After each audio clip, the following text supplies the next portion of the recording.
All right, ladies and gentlemen, good evening and welcome once again to another episode of DPR Television. My name is DJ Galaga, and I have the pleasure to introduce our panel today.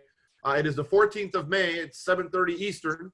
We hope that everyone's having an absolutely fantastic day. We've got several topics that we're going to go through, but it's my pleasure at this time to introduce the one and only DJ Freddy Lowe, also known as Freddy Lopez. Freddy, the floor is yours. Hey, how's everyone doing? We hope you're doing great. This is something new that we're trying, and it has been a long time since we did something over here at DPR.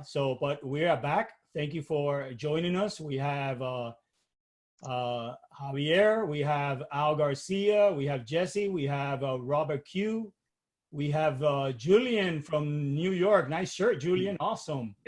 Yes. We have AJ Falcon, and we got Bill, who's having a little bit of trouble with his audio and video. But thank you guys for coming in. We're gonna have a few more people joining us. As I'm talking, everybody's messaging me, and I'm sending them the link. So once again, thank you guys for joining us. This is something new that we're gonna do. Hopefully, we get to do this again. I don't want to do it so many times. It'll become a little bit repetitive, but every now and then, we're gonna try to do something like this, and hopefully it helps many out there.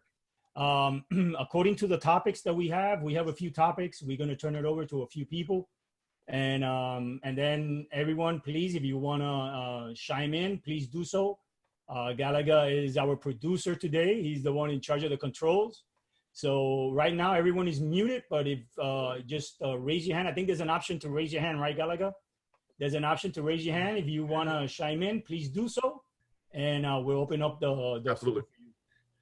So we have a few topics. First of all, we're gonna turn over our first topic, which is it's from all the live streams that we see on Facebook, which is many.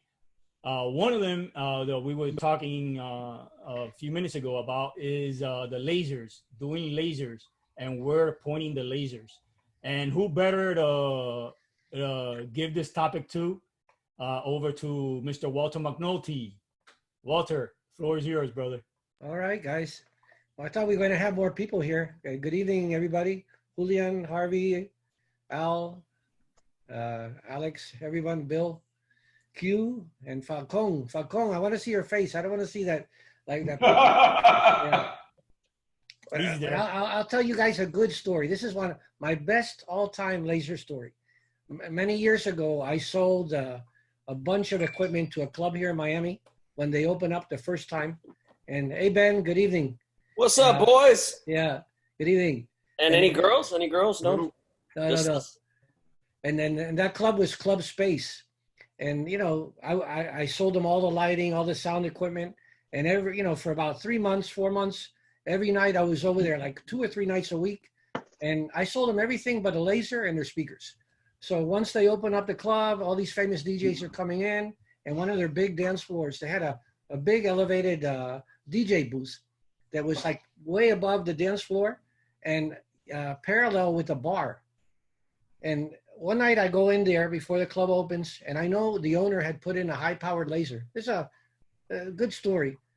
But the laser was very powerful. And back then, even to this day, I think if you're going to put a laser in a club, it has to be 3 meters above the floor, which is about 9-10 feet. Well, this laser was pointing directly into the face of the DJs. So I got up there one night, and the house DJs, I asked him, hey, don't you guys get headaches up here? And he goes, yeah, it's funny you mentioned that. Ever since we started working here, we've got these really bad headaches. And I go, well, you know what? It's from those lasers that are pointing in your face all night. And, it's not healthy, So anyway, to make a long story short, here online, you're seeing a lot of DJs, even lighting, like an intelligent, like a 5R fixture, a beam fixture. That beam, if it's focused directly on your face, has enough output, like it's equivalent to like looking at the sun. And your eye is like a concave mirror. So anything that comes in to the center of your vision is going to be bounced off directly onto the retina of your eye. So if you get any laser, years ago, the handheld lasers, they were, Right. 5 milliwatts, whatever. Now the lasers that you're buying, I don't care what brand it is, the most inexpensive laser you can buy for DJing is about 30 milliwatts. And some of them are 60 milliwatts, some are 100 milliwatts.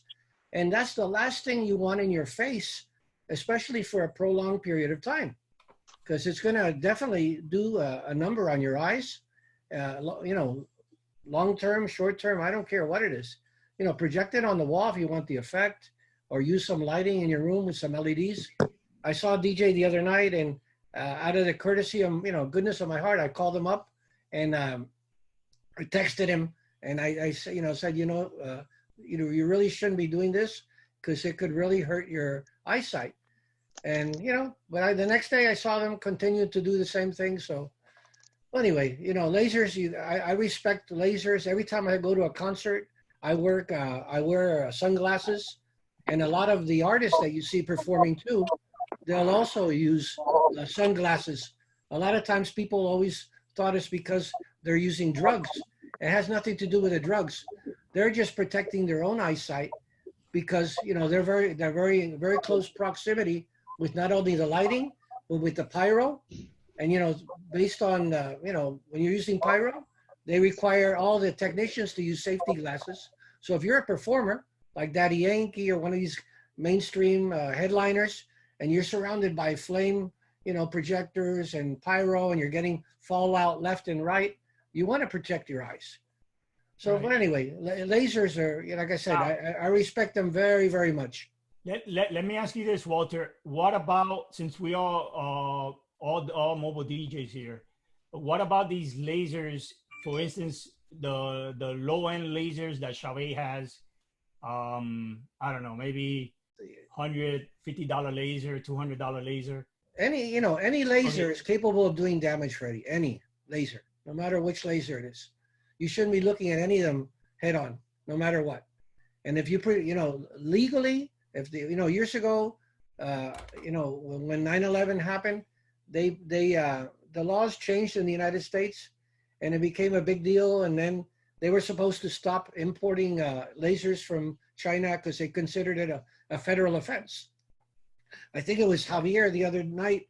He sent me, he tagged me on a handheld laser that from let's say 100 feet away, you could start a fire. I've had customers install lasers in a venue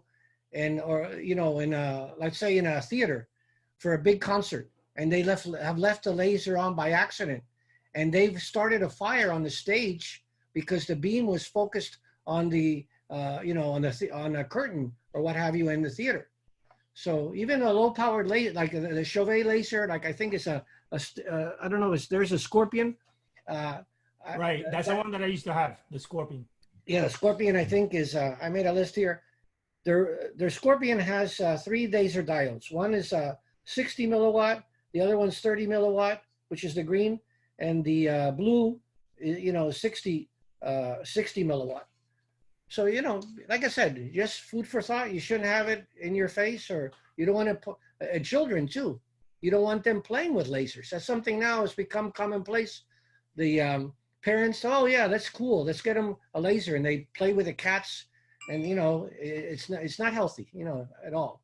So Walter, by talking about applications for laser, I know one of the conversations we had as we were getting ready for the meeting today was, the proper way to position lasers are typically either pointed to the roof or in a place in which you won't have the dancers or the party goers look at them. What would be your recommendation for best practices on how to deploy these out on the dance floor for not only mobile DJs, but just, venues in general?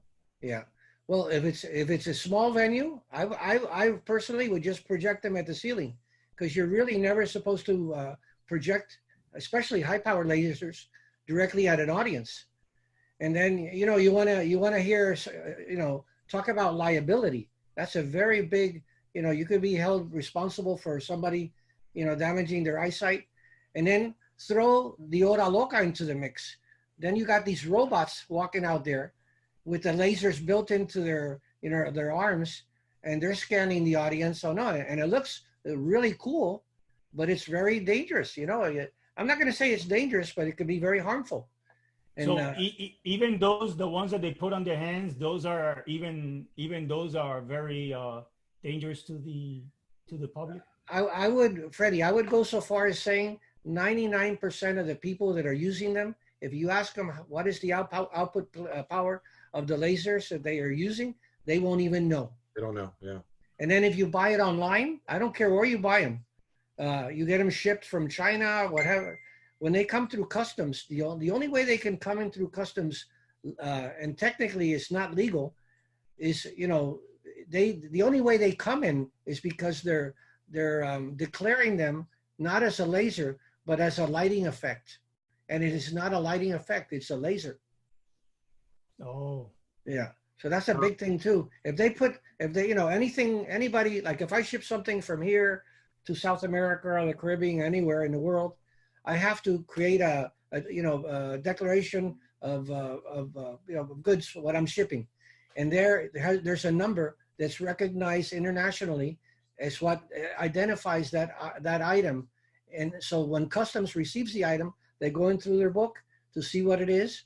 And if they see it's a laser, then they have to have other documentation. It's not hazardous materials, but it's a whole different, thing.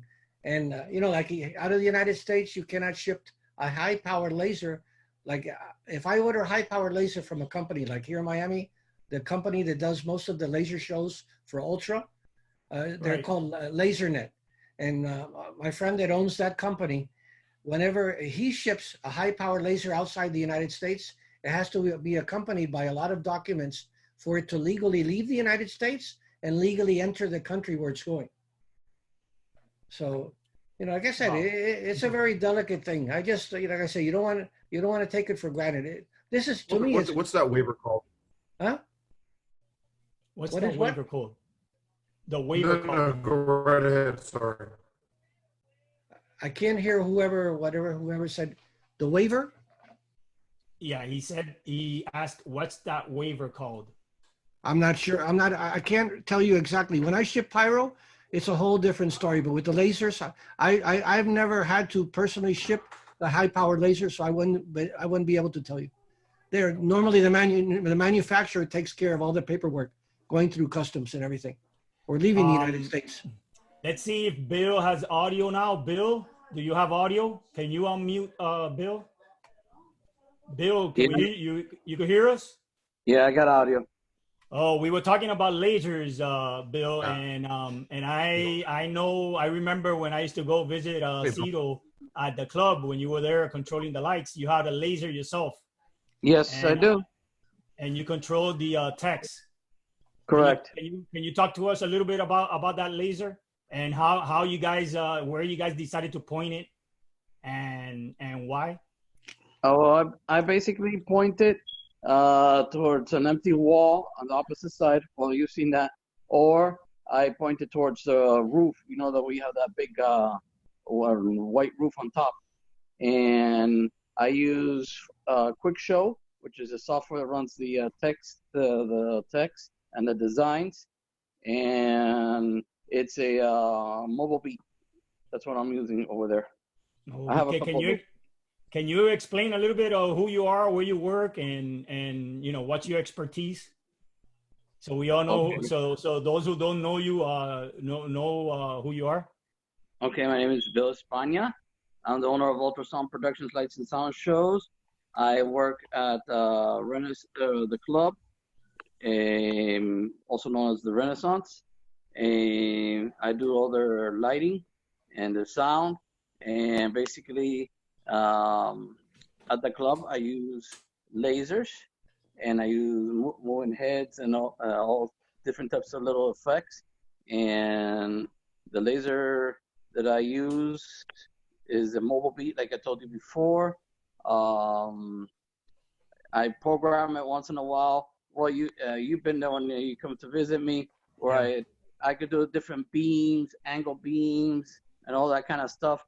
I basically try to do is keep all my beams facing up or facing the wall. Never bring it down to the floor.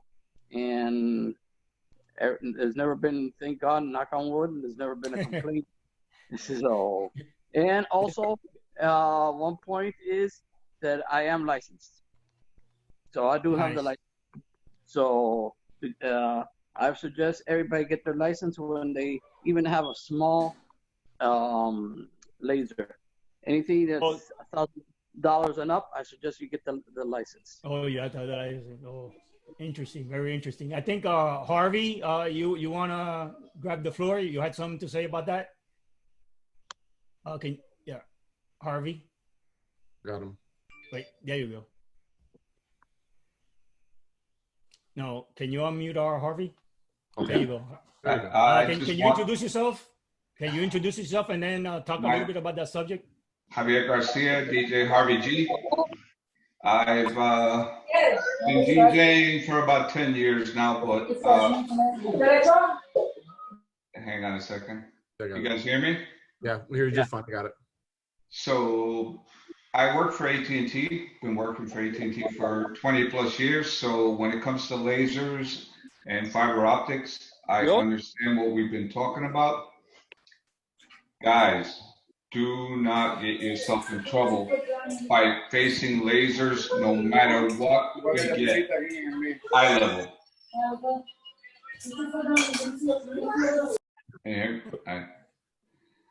Eye level lasers can, if you have an LLC, you might be okay. But if you're just playing, you can go broke real quick. You can ruin somebody's cornea with a cheap laser. It doesn't have to be a $200 laser light. It could be a $50 laser light, just like Walter or a couple of the guys were saying from China, which is unregulated. So it's important. I would love to talk to Walter a little more about pyro because that's one of my. Hey, Walter talks to everybody. So that's awesome. I'm glad. By the way, welcome DJ Gio. We're gonna give you everyone. Let me say something just real quick. When I was looking up some stuff because I can't remember everything. When it comes to lasers, there's a lot of paperwork on it, and you really need to know what you're doing. Bill will probably concur on this because you make one mistake and that person knows what to do, they own you. Everything I say class 2M as an American. Give me a minute, please. Can everybody unmute themselves? Jesse, can you unmute yourself? Got it. Thank you. Go ahead, Javier. Lasers have like. That's why we're muted. Class 2M, for example, says do not stare into beam or view directly with optical instruments. Class 2M laser product. That could be anything. That could be a laser pointer for your professor in school. Class 2, do not stare into beam. I'm confident saying don't go anything over 1M unless you know what you're doing. Because 1M basically says do not view directly with optical instruments, which means, dude, don't walk up to the laser and put a magnifying glass into it, you know? But anything over 1M, I'd be very careful with as far as lasers. If you're doing mobile and you're incorporating lasers into it. If you do, no biggie. Just know what you're doing. Like Bill said, face them up to the ceiling. It's beautiful. It's a nice light show. And you could do your moving heads. It doesn't have to be all laser. So that's what I would say. Anything awesome, over 1M, I be careful with. Thank you, man. Thank you. Hey, that was great knowledge. It doesn't have to be the power. the classification. The power is one thing, but the classification tells you how dangerous it can be. Awesome. Well, let's move on to another subject now, and we're gonna go into a few of the guys who have joined us. Gio, welcome. I'm gonna turn it over.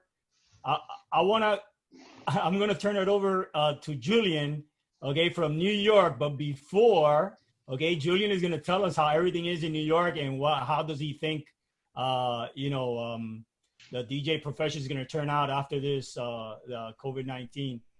Right, but before we want to go into streaming, and who better streaming than Ben Rojas, Gio, and Jesse and Q. So I'm going to give you four guys an opportunity to talk about streaming. How do you guys stream? How has that worked out for you? And what do you think is the benefit now to streaming that might help you book gigs in the future? So I want to turn it over to, and before you guys begin, please introduce yourself, who you are. If you want to, just advertise yourself, you're more than welcome to. Go ahead, Ben. Hi, everybody. I'm Ben Rojas, a.k.a. Red Rojas. Been DJing for a long time. I've been doing more mobile stuff with Freddy now. We've been doing the Retro Kings and having a good time with that. But spent most of my career doing clubs, which took me into television and film. So I've been a film and video editor for, going on 25 years or so now. But so I've been obsessed with streaming like everybody else and getting it right and really, upping the production value using OBS, and I haven't gotten into the graphics yet. I've been working more with several cameras and things of that nature. Why obsessed with it? Because I really think that this is opening up the floodgates to the future of, well, to give you an example, I've gotten 2 calls already for parties in June. And so I'm trying to figure out what is going to be the best platform to stream to these individuals. So I will continue to test. What I've figured out is Mixcloud is probably our best bet, because we can just pay the stupid $15 and not have to worry about this copyright bullshit, because it is annoying. And, I think we've all gone through it. It's not going to get better with Facebook or Instagram. Unless you play Italo. What's that? Unless you play Italo.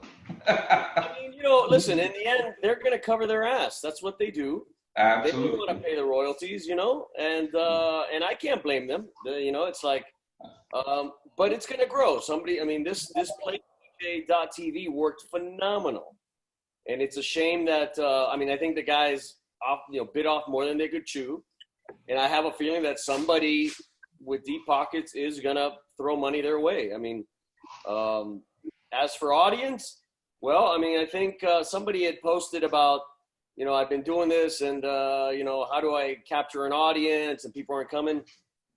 Guys, do it because you're enjoying yourself and let it build. I've been surprised that, it's built from within my core group of friends and family and people at work. And we're just, I'm just treating it like, we're hanging, we're drinking, we're partying. What do you want to hear? Let's have some fun, while we're stuck here at home. Business-wise, well, the surprise was that I'm getting calls to do parties now in June. And so I've got to figure out how I'm going to stream it. Besides being obsessed with having multiple angles and giving people stuff to look at and stuff to enjoy, it's the quality of the audio. And I think Mixcloud really has it. But then again, until recent, it felt like I had to have like a T1 connection for the damn Mixcloud to work well. But the last time I used it, it worked really, really well. I put in a whole Wi-Fi mesh thing in here, and so far so good. So we'll see how it works this weekend. But on my part, I think there is a future in it. I think we're going to start to get more and more people asking us to do it. We're going to have to figure out, hey, what can we charge? What can we make? What happens if this shit screws up in the middle of this? There's all kinds of technical questions. On the creative side, we're going to do what we do. And I think everybody here does what they do well. We enjoy it. And that's more than half the battle right there. Hey, guys, by the way. Hey, Ben. No. Don't worry too much about the T1. That's all bullshit about the phone company, man. Oh, yeah. No, I'm old school. I mentioned T1. It's only 1.5 up and 1.5 down. Yeah, Benny dated himself there with that T1. I was going to let it slide. Even the T3. Let's go with the gigabit. That'll work. Yeah, exactly. Hey guys, before we continue, we want to give a warm welcome to Brian Red. He's joined us here on our call. Brian, thank you for everything that you put out there for us, man. We're big fans. Hey man, thanks for. I just thought I'd pop in and say hi. Absolutely. Thank you. We appreciate you. Welcome, Brian. Thank you for coming on down. Thank you. What do you think, Brian? We want to know your opinion on Red.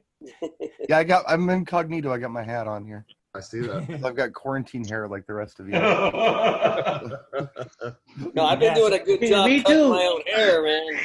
I'm gonna make Blanca cut it tonight, but I thought I'd tune in first. But she's doing something else right now. But I'm gonna say, baby, here's the clippers. Hook me up. So very well done. Freddy, you had a question? Yeah. What do you think on that opinion? Streaming, everything that's going on with streaming. And also, right after you, we're going to turn it over to Gio. Oh, I think Gio left. Yeah. So, so what do you think? What to add on to what Ben said? Well, I think Ben made a really valid point. I just kind of jumped in as he started talking. Where do it because you love it, you know. Just don't worry about your audience. Don't worry about any of that. Do it because you love it. As far as getting out there and doing it. Yeah, I mean, there's some really strange laws here in the States. And I think in a lot of countries when it comes to public broadcast of copyrighted material. So there's some, yeah, I've gotten a lot of feedback from others. I haven't streamed yet. But people are saying that, of course, Facebook is just punishing you. YouTube will get you. Do not do that on YouTube. And, Twitch is one that people like to use. I'm sure you guys have all used Twitch because it's more of a gaming platform. The feedback I've gotten on Twitch is you can broadcast on Twitch, but you can't save it because if you save it, they'll axe you. So I think that's the workaround. A lot of people are going there. And a lot of the gamers are freaking out because the DJs have kind of taken over Twitch. But yeah, that's a good platform. If you just want to stream one time, schedule it. But for saving it, it isn't going to work. So there's a business opportunity here for somebody who does this right on the streaming side, right? Maybe Mixcloud did it, right? Maybe Mixcloud figured it out with the $16, Ben, as you talked about. You know, I think if you look at this, there's three areas that as professionals, we all need to watch out for. Ben, you called it out right off the bat. Number one, what happens if you have a technical snafu in the middle of your production, right? What impact does that have to your event? That's the first thing. The second thing is how stable is the platform on the back end if you have 100, 150, 200 people on it? Will it be able to handle the load? 200 people at a party is not a big deal, right? 2 speakers and you're out. You get 200 participants that are remote, can you actually effectively present well, sound well, operate well? And the last piece is the stuff that we've seen on this call, right? Are the users going to be technically able to join seamlessly? How does that work out? You've got to make it feature rich, but you also have to make it easy enough for people to consume, right? That's the Amazon model or the YouTube model, however you want to call it. You get those three things together, and whoever can come up, and the answer might be Mixcloud, but whoever can come up with those three pieces, I think wins in a big way. There's a market here there's a market to be seized, just a matter of who, what, and where. And I'm with Brian. The copyright things are, right now, I believe they're being a little bit even more lenient than they would be before COVID because people are starting to back off a little bit. But as soon as COVID ends or the situation moves over, I think you're going to see probably stricter laws than ever when it comes. I think it's worse. It's actually worse now. And you think? Yeah, and I'll tell you why. And I experienced this on YouTube. I haven't said anything publicly, but I got flagged. No kidding. I mean like a strike, where it's like, you know, I 3 just got strikes one you're too. out. And I'm like, wait a minute, YouTube's my only income right now. Don't do this Yeah, to me, guys. yeah. I just got nailed, and I was like, "What is this?" I mean, come Right. on. The reason we're getting the strikes now, opposed to just the warnings or whatever, and they gave me an explanation on it, and it made sense. They don't have the staff to review anything right now, so it's just the bot going through and finding things. Yeah. So they can't actually look at it and say, you know what, that's fair use. So they're just striking everything. So man, be really careful, especially if you've got an important social media channel open, not to get booted from it.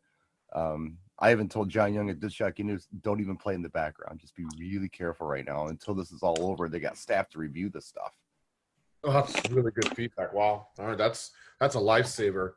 Mr. Q, any comments on this topic? What up?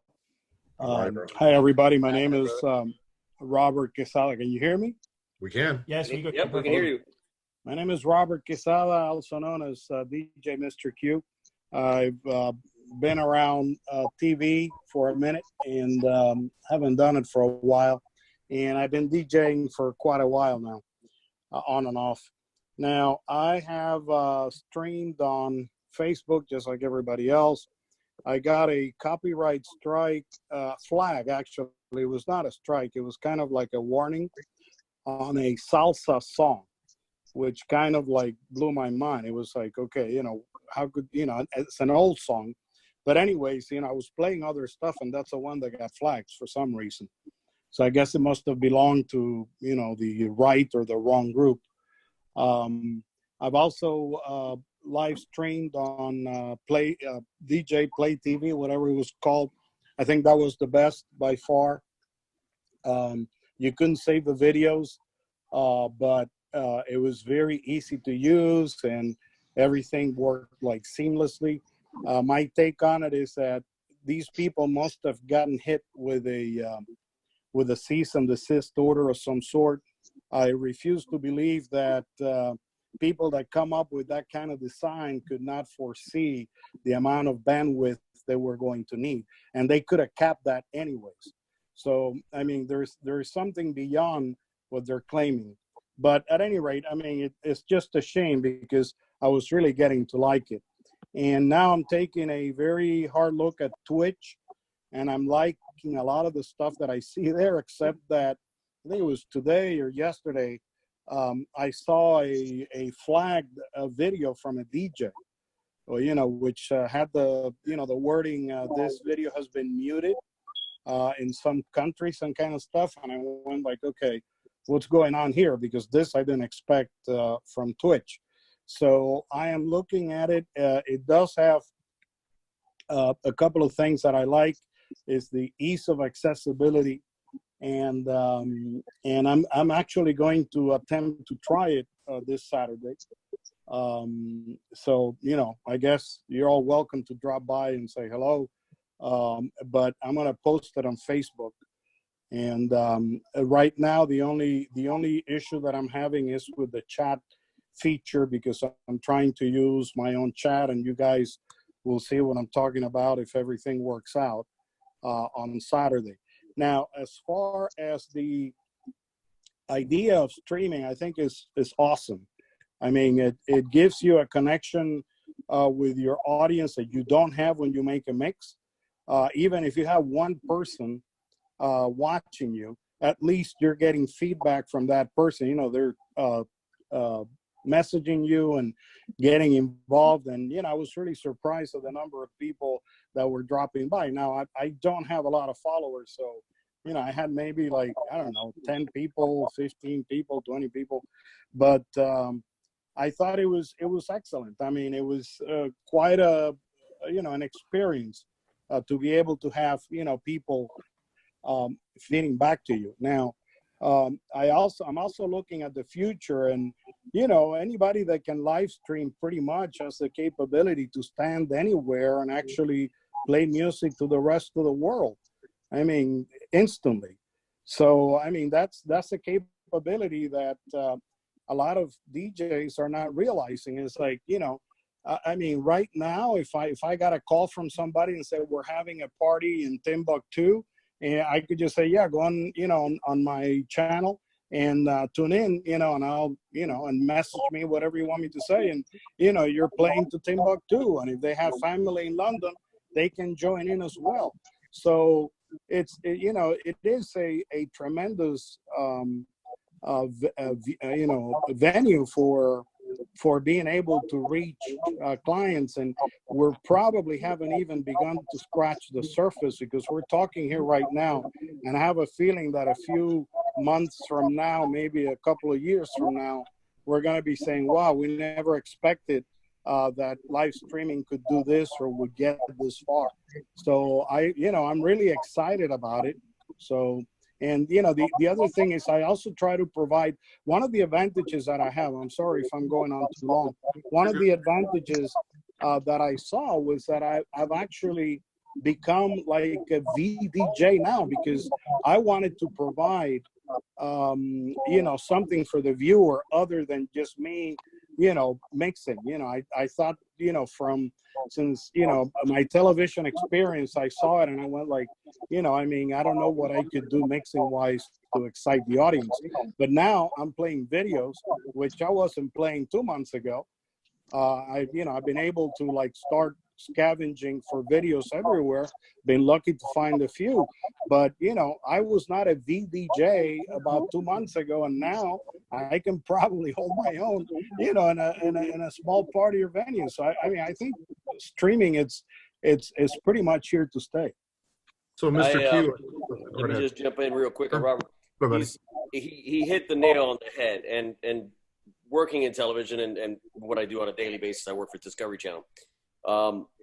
It is so important, and this is what I've been trying to do with the streaming, is get interactive with people and have fun with them and be one-on-one. And I was amazed that at one point I had 200 views, and I'm going, what's going on?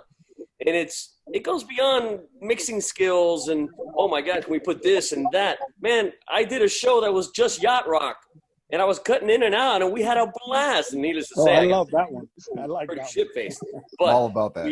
We had a good time, and I think what people are looking for, whether it's now during this crisis or later on, is being involved, being one-on-one. And what we're doing right here with Zoom, and because I've been doing this a lot, Discovery has been, before this, has been with Zoom, and the party that I'm planning for June, the folks are in San Francisco.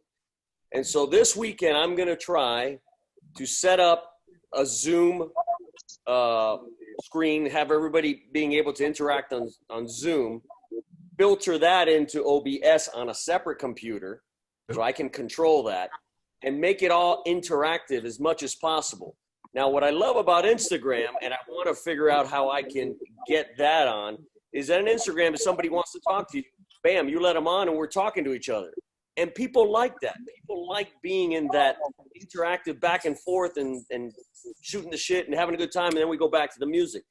I think it's all about now figuring out, putting on a show, having a good time, and getting it as interactive as possible. And so that's my goal, and I'm obsessed with this shit now, so I'm going to figure out how. Yeah, me too. really going. And if you guys have been watching Bob Sinclair, man, that guy is putting on a show and a party in the mornings, and he is having a ball. I love that mannequin he's got. He's getting 10 grand, man, 10,000 people. This is, ultra kind of crowds, It's if I may interject, or if I may add, sure. Twitch actually is set up so that you can have donations and you can have followers. You have followers and you have subscribers. On Twitch, a subscriber actually pays to subscribe to your channel, and you can also have like donations, like one time only if you wanted to. So there is possibility to make money if that's the way you want to go. You guys know who Jay Brannon is? Sure. It's one of the national demonstrators for Pioneer. Jay and I we talked about maybe trying some streaming stuff. We also talked about just doing a neighborhood gig. Now, I know not everybody can do it, but just pick a time, let your neighborhood know, hey, at 5 o'clock, I'm going to be jamming on Friday. Well, Jay started doing this. And so he's just playing to his neighborhood in his driveway. And people are in their driveways dancing or whatever. They really like it. He's also streaming it on Twitch. And he's got a Patreon link there. And I think he said he made $150. He just let people on Facebook know, hey, I'm going to be there at this time playing to my neighborhood. And yeah, did a little event and people watched it. So I think you'll end up having 2 layers of remote, playback, right? I think you're going to have, Ben, I think you hit it right on the head. You're going to have platforms like Zoom that will allow you to have the private party. No one can stop you there, right? All you're doing is that you're using it as a platform and as a mechanism to become remote. Yeah, but the issue with the Zoom is if you have it as a private party where I'm just playing the music and I mute everybody, then that defeats the purpose of people being able to comment and talk to each other. So my plan is stream it on Mixcloud, all right, and have the Zoom going. People, we're in a world of multi-streaming, multi-platforms. So, again, I'm going to test this weekend where this is happening on its own. I'm not streaming the music through here. And I'll keep myself muted on here other than occasionally getting on and shooting the shit with people, talking and having a good time. I think I'll send the good feed of quality audio through Mixcloud. It's very difficult to get people to go. Everybody wants to be on Facebook, but this is going to be a private party, so I've got to figure out a way that people can interact here. Well, can't they can use the chat room? What's that? Yeah. You can go speaker view on here, and then you can have them just use the chat room. So right, exactly. That's what I was going to tell them. You could have your you could have your sound coming in, but they won't be able to talk. They'll only be able to chat, but they could see. But if you want to talk to each other, that's a good. You can chat. You split off? Yeah, there's a chat room. There's a chat room on the right hand side. You go to the bottom. No, not chatting. Let's say you and I want to talk and leave this room right now. I think that's coming. That's interesting. I think there's a breakout room. It's like a bar. It's like a virtual bar. We're hanging out. We're hearing the music. You and I want to talk. Let's go outside and have a cigarette. Exactly. I think there's a breakout room feature on here. I don't know where it is, but I think there is a breakout room. That would be good. That would be good to keep us posted on that, Ben. So let's keep it going. First of all, we want to welcome DJ Rainier. How you doing, Rainier? Thank you for joining us. We're going to turn it over. Thank you. We're going to turn it over to our brother in New York, Julian. I appreciate it, gentlemen. I hope you are doing well, fine. Thank you for the opportunity. Always DPR. Coming from New Jersey, in the New York area. As you know, we are at standstill. This region has been the most affected, if I can say it like that. So we're actually looking at Florida and other states to see what's going on and what's going to happen to you guys from May to June. As you know, speaking from like the mobile DJ gig point of view, venues need new guidelines and policies, and even dealing with clients. Also, the number of people allowed for rooms and parties and things like that. What we notice here is people are canceling and moving their parties to the fall or next year. Again, it's limbo right here. There's no set date for venues to open. There are no guidelines. Obviously, there are more things that are more important. But aside from streaming, the one thing that in a way can work out as a side business for a lot of you is having the accessibility of a radio transmitter. Nowadays, when I was a kid, it used to be expensive and very, very illegal. Now you can buy them $100, $200, $300. You can spend a little more. They have a range of a half a mile to 3 miles. And if you want to do it legally, 89.9 FM is usually free range. And that can help you for driving graduations, concerts. Churches may want to borrow that, or rent it. That's what I meant. Or a lot of driving movies. You can be the venue, like a conduit for transmissions. And that's something that we've been looking to. Bluetooth technology is going to get there. And it's already there, but it's there to transmit from an iPhone to a speaker. This is more of a possibility down the road that we can transmit to more than one person, more than one recipient of the transmission, and things like that. But again, here in New Jersey, it's tough. I mean, right now, dealing with family that have been hit by this, even going shopping is a stressful time every week. So we need policies. We need the venues to open up and see what happens. But I think that we're looking at all the states like Florida. I mean, you guys are going to open up the opportunities for venues to, start doing parties more earlier than us. Obviously, we're the second state that has been hit the most. And we're in the north, I'm in the North Jersey area, which is in the tri-state area with New York. So New York is number one, the New York City area. So those are the things that we're dealing with, and we appreciate meetings like this. I always appreciate DPR for being a conduit of information, and we learn things every day. What Julian, part of what's Jersey? the What part of Jersey are you in? I'm in Union, New Jersey, the Elizabeth, Newark area. I worked in Elizabeth. Yeah, Union County. What time frame are you guys? County.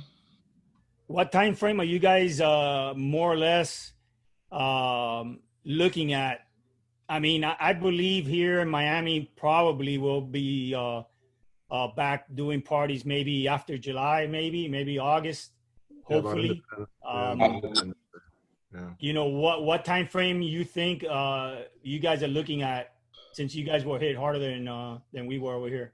Here we're waiting for policies. Obviously, everybody's complaining because the parks some of the parks just opened up this past weekend.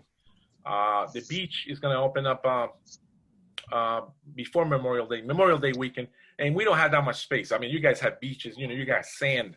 Here is more condensed. For people to go to the beach here, you're touching each other basically. 100,000 people to do 2 blocks of beach.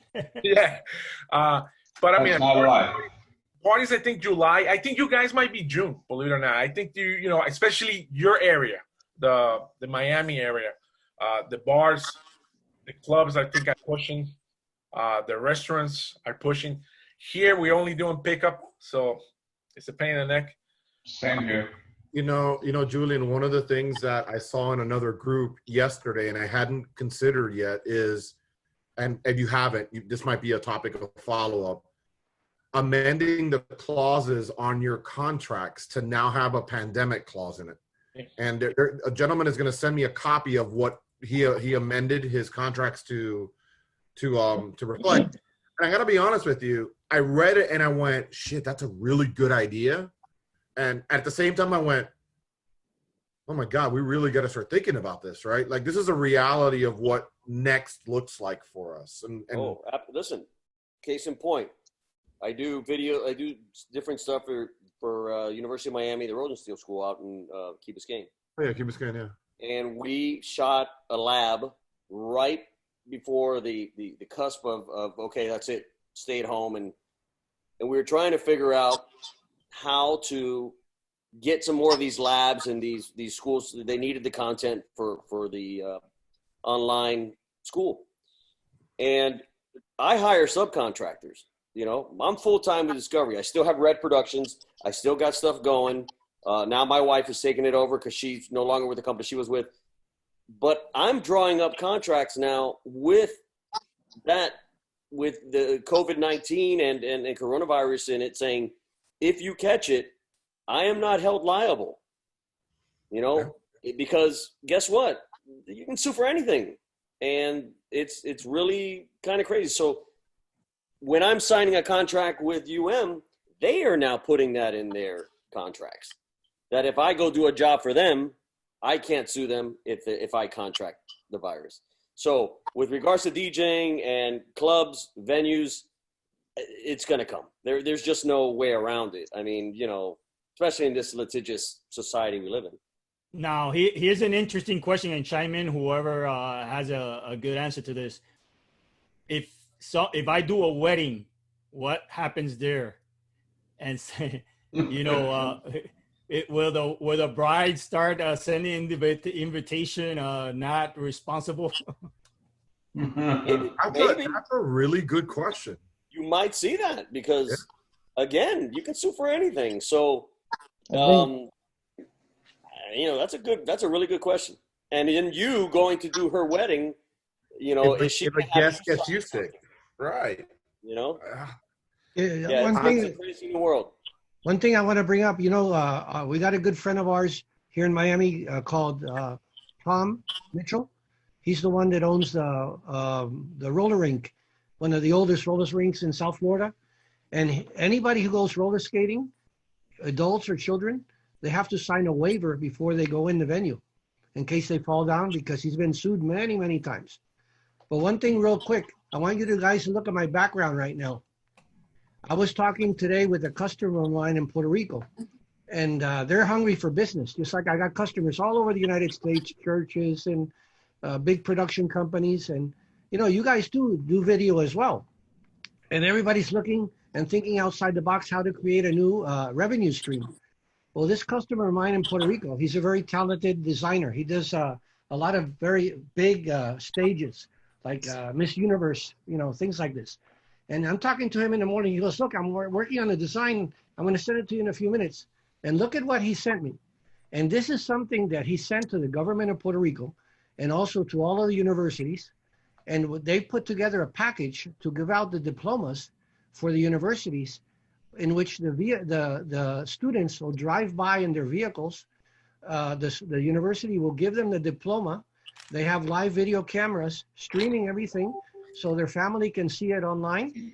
And the going rate for, like, you know, it's a big stage, you know, video panels behind the stage, the cameras, you know, setting up everything is about $25,000 for that big package. And that's not something for a small school, but for a big university, like here in the United States, that they get a lot of donations, that's very doable. And, you know, it's a crazy idea, but he already has customers knocking at his door. He got people, they want to resell it on all different levels. On a small scale, you know, one end of the scale is very small. The other, you know, it's a very big package. So I talked to a customer of mine in Boston today, which you may know, Julian, is the owner of Audio Spectrum. And this is a guy who does shows at Radio City Music Hall and Madison Square Garden. When things were good, you know, he's there 3 or 5 times a month. And then I told his son about this because they got a very big video business. And I go, you should think about this because, you know, one of his sons goes to MIT University. And I go, look, this is a great opportunity for you too, because right now they have zero business, zero. And they have an event that the government is sponsored event there in Boston, which is a graduation ceremony for the Navy. And apparently it's on hold. They don't have a set date yet, but they're going to be doing that. And then the President Trump will be there in person. But you know, he has clearance for all of those type of events. But it's a big deal for the Navy because it's a more of a national thing than, you know, a local thing. But it's held in Boston every year. But anyway, I just wanted to share that drawing with you guys. You know, he sent it to me. It's on Facebook. If you go to their website over there in Puerto Rico, the company's called Music Express, with the Express starting with an X. And I'll post it there on DPR so you guys can look at it later. But it, you know, it's something different to think about. I don't think there's any crazy ideas. I think now we all got to think outside the box. And when I saw that video the other day of, and I laughed at it at first. I said, you know, people were in their cars. I think it was in Germany. It was a drive-in rave or something. Yeah. And at first, I kind of laughed it off, and I looked at my wife. I go, you know what? You know, they're thinking outside the box, and people are going. So, you know, it's not a crazy thought. Yeah. You know, A lot of their customers, they're in Puerto Rico. This guy, their company, they do everything, lighting, sound, video. A lot of companies have been asking them to set up the, like what you were talking about earlier, Ben, to be able for the companies to stream with their suppliers, with their customers. And this is something most companies have never done in their life. And it's very easy to do. You can help them. You get a laptop, load in whatever you have to load in the Zoom, take it to them, show them how to operate it, and get them online. And at least it's another revenue stream you're going to generate, even though your main core business is DJ. That's absolutely right. Yeah. Al Garcia, any points that you want to add to this piece?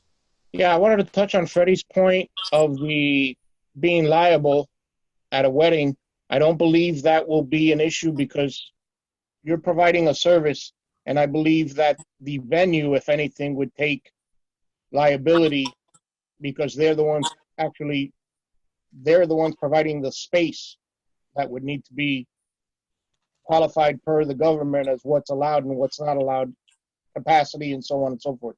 So I don't think the DJ or the entertainment, other than liability of the same that we had before, people getting hurt because of our bad setup or equipment falling on somebody or them tripping over a tripod or a loose wire, would come into play. They can't blame us, if the room or the guest booked the room and packed it in with 20 people more than what they were supposed to have per the government guidelines. That's touchy. How about if, I'm just being smart here, How about if the bride is having a wedding at her country club, or the country club is still or at her friend's mansion or something, or her house, or it's still a property owner. It's still a property owner's responsibility to adhere to the guidelines. You're being contracted to come in and provide a service. So if it's outside of your purview of what you do, they can't hold you. Yeah. You're interpreting the law as negligence versus a circumstance, an environmental.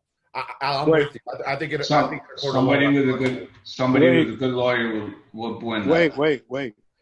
If I may add, you guys talking about a virus that takes 10 days to incubate? Forget it. I mean, who's going to prove that? You got a good point, Rob. You got a good point. Yeah. That you caught it at the wedding. How do you know you didn't catch it on the way to the wedding, or when you stopped off to use the bathroom at the gas station or whatever? Yeah, you're right, man. Brave new world. Listen to how crazy. We've got 12 DJs on here, real talented people, and we're talking about the negligence of somebody catching a virus. No. I thought he was talking about tripping over a speaker, man. That's just tripping a speaker or getting hit in the eye with a laser. Yeah, exactly.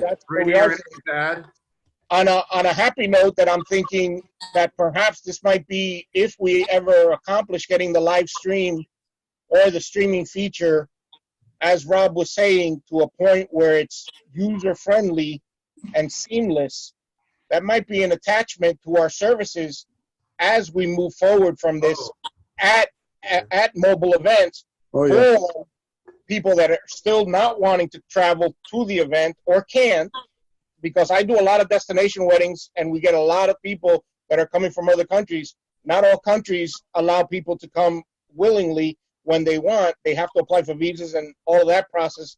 It doesn't happen as easy as people want. So we can now start to provide the service of they can tune in and stream the event as we're doing it at such and such catering hall for such and such wedding or sweet 15s or anniversary. And your aunt in South Africa or London doesn't have to spend $3,000 on airfare. She could just tune in and be part of the event. I gotta be honest with you. We talked about this. I'm in high tech. I work for Cisco, and even Zoom's my competitor. But this technology, we talked about, hey, what if we have a centralized place where we do video conferencing, where we blast out basically talent, right? Music in this case. Mm-hmm. That's what we're kind of talking about here. And I'll be honest with you. I think that train has left the station. I think the model that you're seeing here, not putting aside the legalities of copyright, that's very true. But I think it's here. I think that we're going to reach a niche in the marketplace that before was unreachable. I'm going to give you a little bit of a caveat and a teaser. We all are hearing about 5G, right?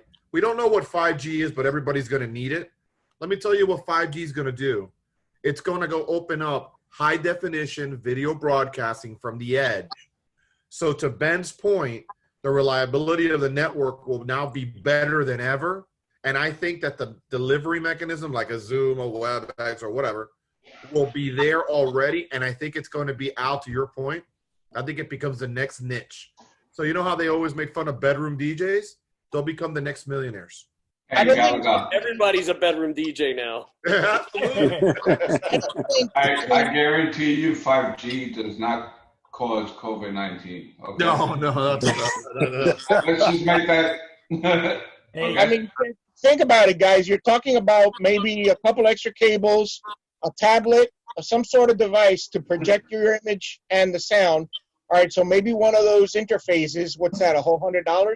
I mean, and if you put on an upcharge on your event for a couple of $100 for that service, it starts to add up. 30 events a year at a couple of $100 pays for the equipment in no time, and you got another level that sets you aside from the guy down the block doing the $300 weddings. Exactly.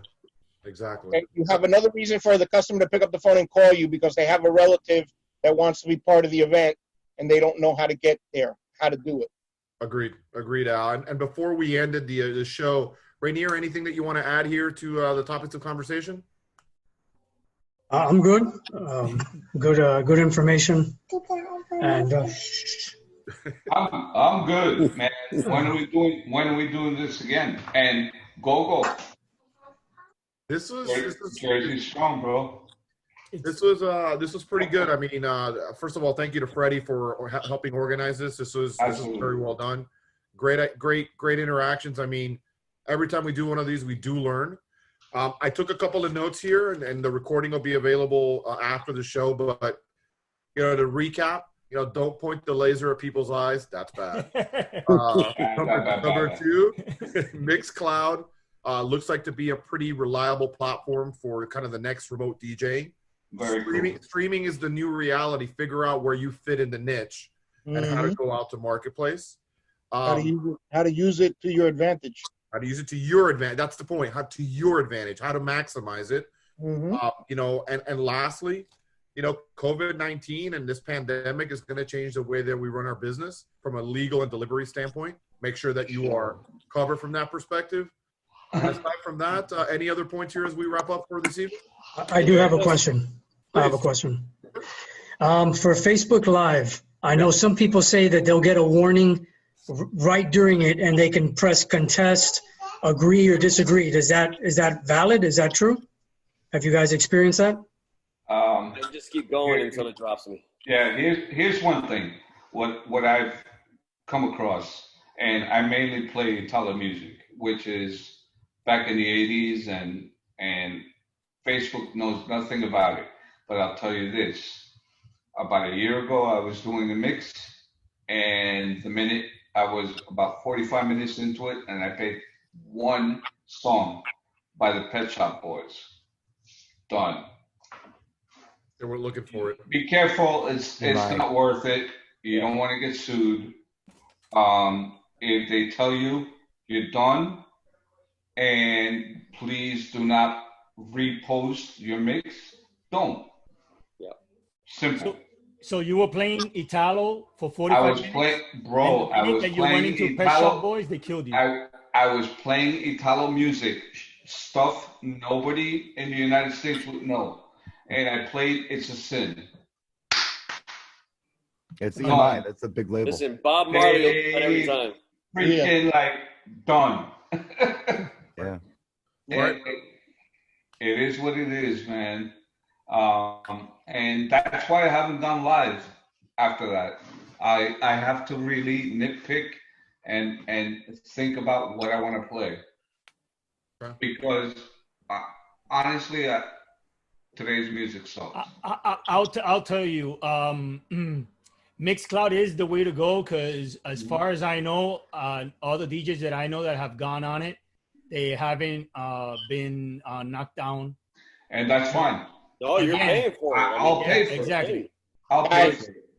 If Spotify, well, we're not paying yet. It's free until another. I think it's 90 days. So at some point we'll be paying. And that's fine, guys. If Spotify figured out a way to do it, all right, to play music and not get sued, eventually one of these major companies will figure out a way to come to an agreement with the BMI, ASCAP, and the labels, where we pay a fee, $9.99. whatever, and you get so many amount of plays, or maybe an upgraded package where it's unlimited, so on and so forth. It's going to happen because the labels have and that's fine.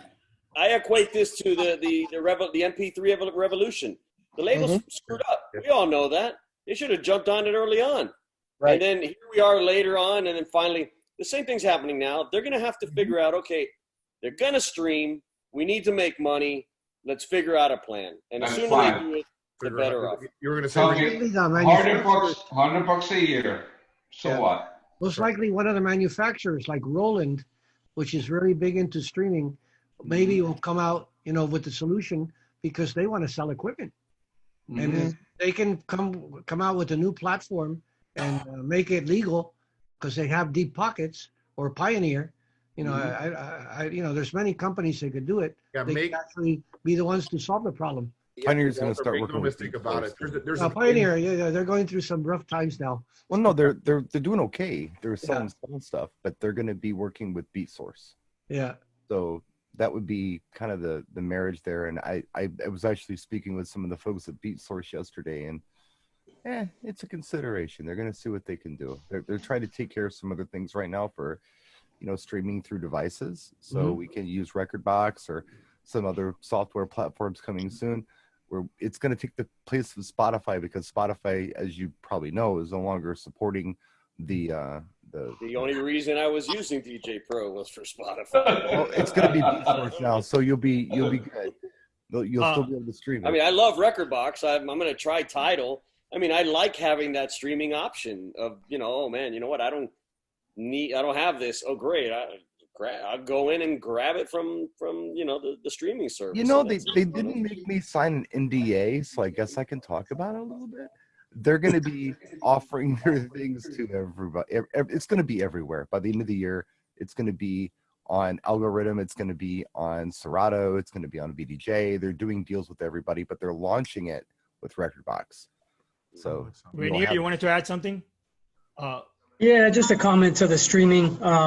If someone else picks it up or Mixcloud or whatever, that's fine. But let's be realistic. The good platform where you want your audience, not so much your DJ friends, but your friends that know you're a DJ but have never used you, and they're looking through the feed and it says, hey, Rainier is live or Brian is live. That's where you want to be.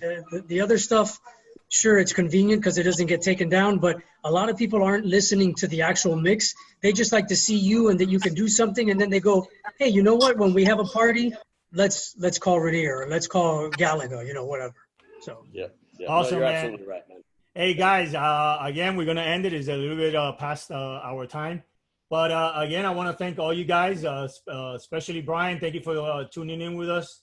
Our admins, Al, Q, Jesse was in a little while ago, Walter. Thank you guys for joining us. Hopefully we do this again with our producer there, Galaga. Right? Great job, Galaga. Thank you, brother. Great job. Yes. I hope everybody had a good time and we learned a few. Until the next one. Absolutely. All right, everybody. Be Thank you, safe. Thank you. Take care, everybody. Have a good night. Be safe.